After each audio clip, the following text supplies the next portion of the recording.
Bakunzi bacu turabasuhuje tuhaye ikaze kuri no rubuga rwacu urubuga ntayorwa urubuga mwigiramo byinshi byo ku buzima bwacu. Uyu munsi rero nakuzaniye ingingo iza gukundwa na benshi aho buri muntu wese yibaza iti nakora iki kugira ngo nzarambe, nakora iki kugira ngo nzabeho igihe kirekire, kuko ubuzima buraryoha nubwo habaho ibyiza n'ibibi, hakabaho kwishima no guseka, ariko abantu benshi dukunda ubuzima, ndetse urupfu ruje rukaduhitishamo kubaho no kuva muri buno buzima. Amaguru twayabangira ingata kuko buri wese aba ashaka kubaho igihe kirekire. Hari rero amabanga yakoreshejwe n'abantu babayeho igihe kirekire, bagiye bababaza ibyo bibanzeho, uburyo babayeho kugira ngo babe bagera mu gihe kirekire, kuko hari abantu barenza imyaka 100 bakaba bageza no kuri 20. Hari abantu bagiye bagaragara mu mateka, ariko nabi 100 wenda tuvuga 100 bonyine, abageze ku myaka 100 ni benshi. Abo ngabo bakaba babita centenaire mu rurimi rw'igifaransa. Ntabwo ari benshi rero cyane, no mu gihugu cyacu bagiye bagaragara, ariko hari ibintu abenshi bahuriyeho.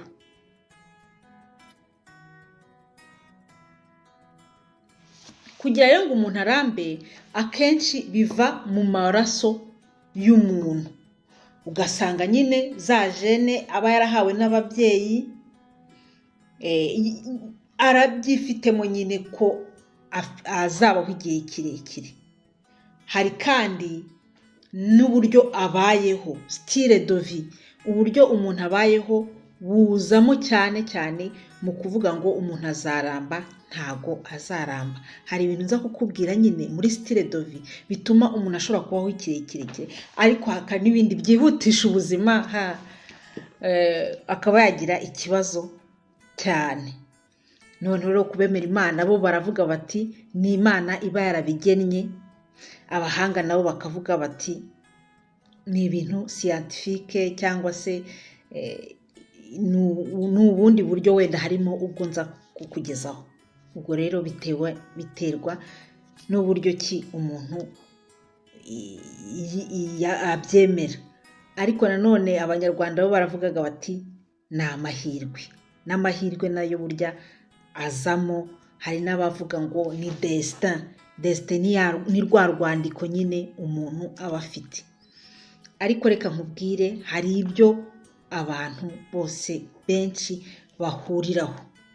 Icya mbere, kugira ngo umuntu abeho igihe kirekire, ni uko agomba kugira activité akoresha amaboko ye, ubwenge bwe, akagira activité physique na intellectuelle. Niyo yewe yabagera muri retraite, ntago burya retraite biba bivuga ngo ibintu birarangiye agiye kwicara. Oya, umuntu agomba gukoresha umubiri we, intoki ze, agakoresha ubwenge bwe, niho nyine umuntu akomeza kugira ubuzima bwiza. Naho iyo ugiye kwicara ukabiryamisha, ubwenge nyine uragenda nabwo bugasinzira, umubiri ukaba wanahimirana. Niyo wakora uturimo duke ariko ukadukora, uturimo tworoheje, uzasanga nk'abantu batora abantu bakuru, nubwo adashoboye guhinga ariko ashobora gutora ibishyimbo. Nubwo adashoboye ibirimo bikomeye bisaba ingufu, ariko hari ibyo aba ashoboye. Umuntu rero aba agomba gukomeza kugira imirimo. Tuvuge wenda agakora nk'isuku mu rugo, biriya byose ni activité physique zituma nyine umuntu akoresha ibimugize, akoresha amaboko ye. Ashobora se gusoma, ibyo ngibyo bikajya muri activité intellectuelle. Ashobora se kwandika, abashoboye kwandika, akandika ibitabo. Mu bindi bihugu usanga abantu bageze mu myaka yo hejuru aribo batangira kwandika ibitabo, bikabinjiza n'amafaranga, ariko burya bituma n'ubwenge bwabo budasaza, kuko ubwenge bwe nyine bukomeza gushakisha.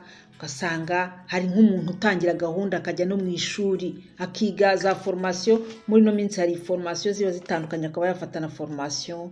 Hari n'abiga n'ururimi akagera igihe nyine akavuga ati ngewe ndigiye kwiga igishinwa, akaba yakwiga icyongereza nubwo yaba akuze, ariko urumva ni ikintu gituma ubwenge budasinzira.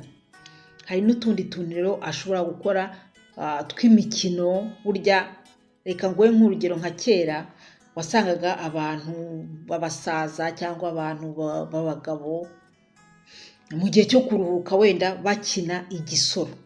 Burya kirya gisoro ni imibare, uzi ko harimo imibare iri seriye, bisaba kubara ahantu wimukira utwobo tungahe, watsinze, wagwa mu narabyibagiwe terminology bakora ngo niba ari kugwa muri nteba, ntabwo mbyibuka neza, ariko igisoro wari umukino mwiza ufasha ubwonko kuguma ukora, kuko habamo imibare. Hari n'ibindi bintu umuntu ashobora gukora. Hari nk'ibitabo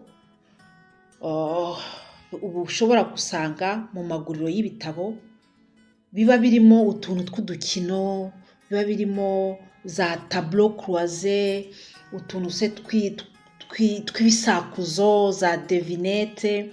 Biriya byose bituma ubwonko budasinzira. Hari no gusoma ibitabo bisanzwe, umuntu agashobora kuba yasoma igitabo cyangwa se akaba yanareba na filime ariko imwigisha ikintu runaka.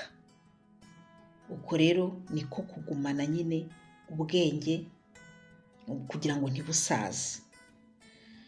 Hari kandi kugumana esprit positif, ugasanga umuntu atihebye, umuntu akagumana rwose humour. Burya abantu bikundira guseka no gusetsa abandi nabo babaho igihe kirekire.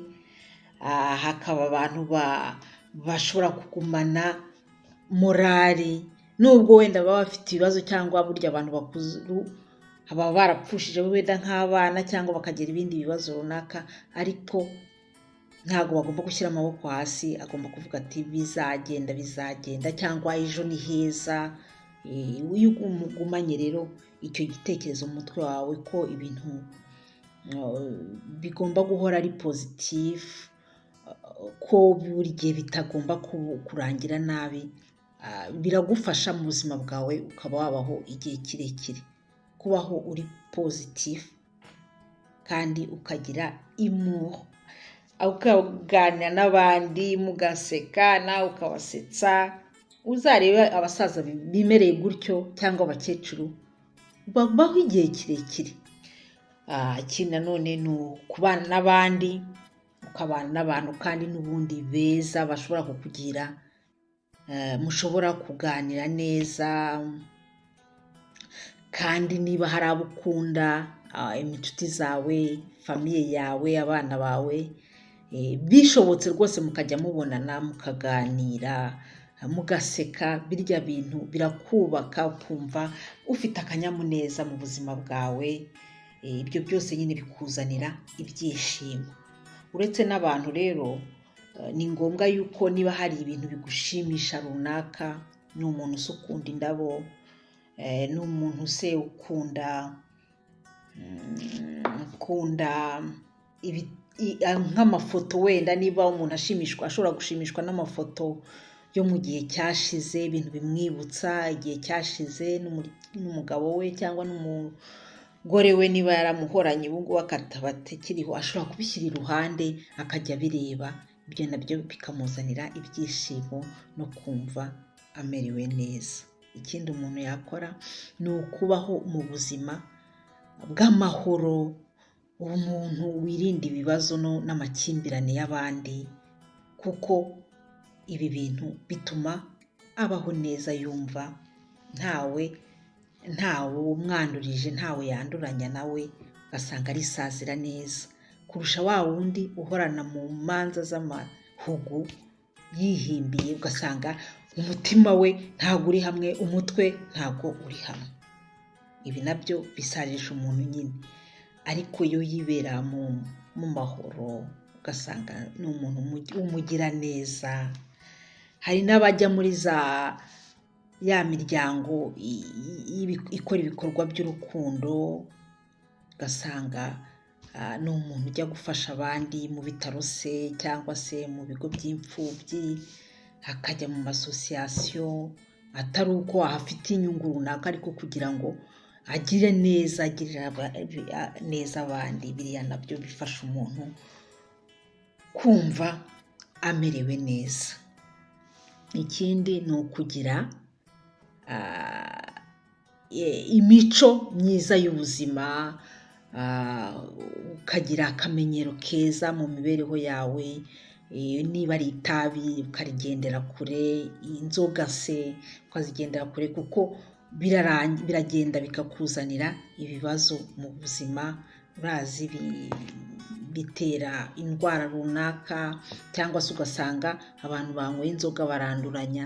Ibyo byose ntago ari byiza, biragenda bikangiza n'ubuzima bw'umuntu, nyine akaba yahagirira ikibazo.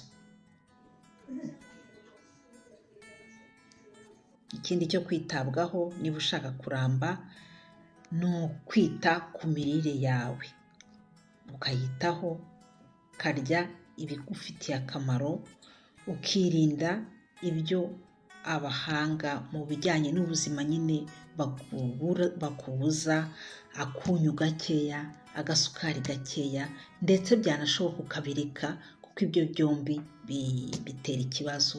Mu guteka se amavuta nayo ukagabanya, kandi ukita kuri ya mavuta aturuka mu bihingwa, za huile d'olive, za huile d'arachide, huile de soya, za zindi za palme rwose yo ukayagabanya, cyangwa amavuta akoze mu bisimba, mu matungo, nayo ukayagabanya. Ibyo byose ni ukugira nyine ngo ugire imirire myiza, irimo imbuto, irimo imboga. Ibyo byose biragufasha, bikakurinda, kandi bikubaka umubiri wawe. Ikindi ni ukumva yuko kuba muri retraite bitavuga kuryama, cyangwa ngo wumve ko ibintu byarangiye, wasaje, usigaye nta kintu umaze. Oya, ntabwo aricyo bivuze, ahubwo retraite nibyo navuze mbere, hari abayikoresha nyine kugira ngo batangire ubundi buzima, ugasanga ashatse n'ikindi gikorwa kiba cyamuzana amafaranga, cyangwa se akomeje ibikorwa n'ubundi byamushimishaga, bituma ubwonko bwe bukora, kandi bituma n'umubiri we ukomeza kuba an activity. Siporo hari abantu itakundira, za zindi zikomeye, ariko ashobora kujya akora, akakora siporo mu bijyanye no kugenda, akagira akamenyero ko kugenda rwose gatatu mu cyumweru, agafata urugendo rw'iminota nibura 30.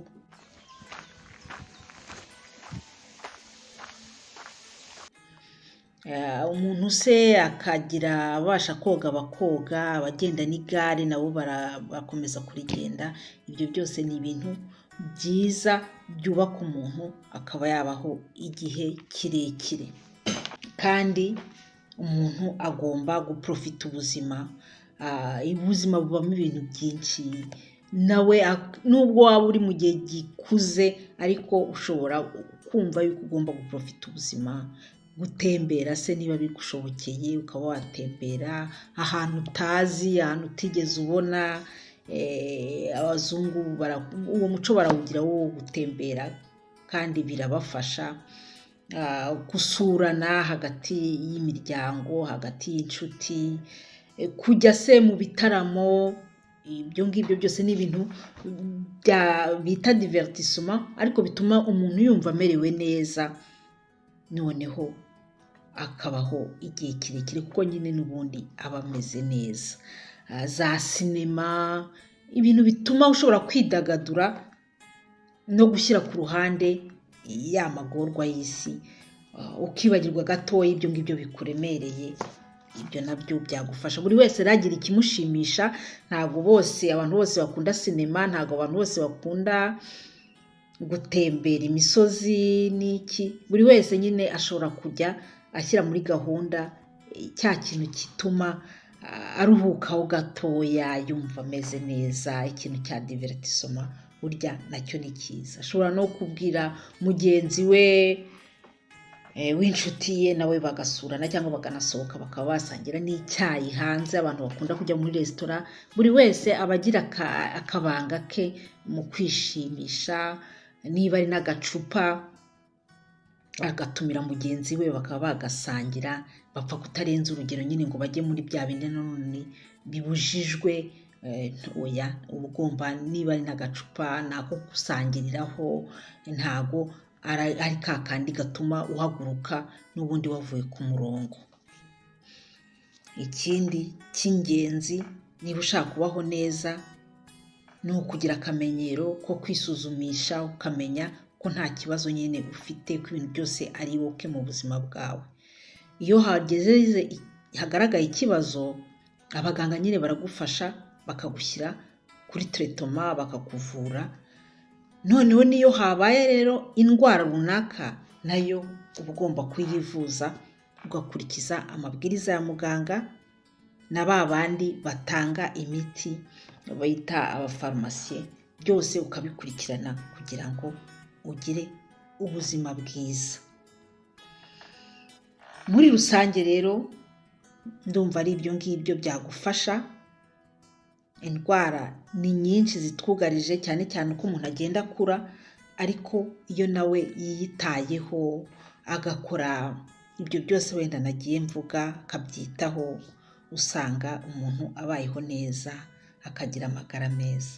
Murakoze rero, mbifurije kugira amagara meza no kuramba kugira ngo muzabashe kubona iby'ejo. Abanyarwanda baravuga ngo ubuvivi n'ubuvivure bwose muzabone. Murakoze rero, mugire amahoro mu buzima buzira umuze, kuko amagara arasesekara ntayorwa. Mugire ibihe byiza, turabashimiye. Ngewe nitwa Céline Uwera, kuri runo rubuga rwacu, urubuga ntayorwa, urubuga rubifuriza ibyiza, urubuga rubazanira amakuru y'ubuzima yabafasha mu kurengera amagara bya buri munsi. Murakoze.